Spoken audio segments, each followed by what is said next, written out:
আমার adventure tour অনেক পছন্দ, কিন্তু কাজের প্লেসে যাইতে যে আমার এরকম অ্যাডভেঞ্চার করতে হবে এন্ড এই মোমেন্টে তো আমার চিৎকার করে শুধু কান্না করতে ইচ্ছা করতেছিল।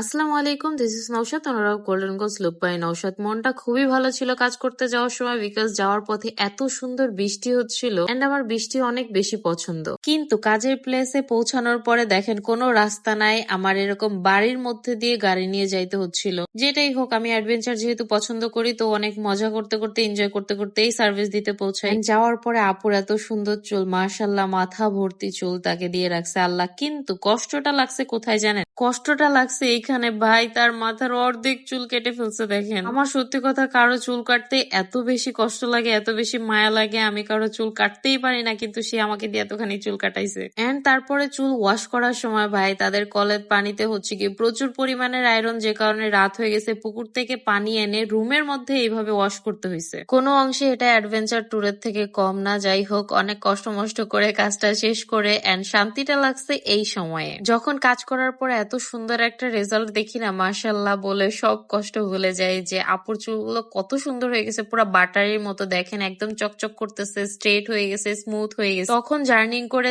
যাওয়া বা কষ্ট করে কাজ করা, জার্নিং করে কষ্ট করে ফেরা, এগুলো কোনো কষ্টই মনে হয় না আমার কাছে। যাই হোক, আমাদের কিন্তু ঢাকা সহ ঢাকার বাইরে সব জায়গায় হোম সার্ভিস অ্যাভেলেবেল আছে। সো আপনারা যারা হোম সার্ভিসে ট্রিটমেন্ট করতে চান, অবশ্যই আগে থেকে বুকিং করে রাখবেন। এন্ড সার্ভিস শেষে এরকম নতুন নতুন এক্সপিরিয়েন্স আপনাদের সঙ্গে শেয়ার করবো। আল্লাহ হাফেজ, সবাই ভালো থাকবেন।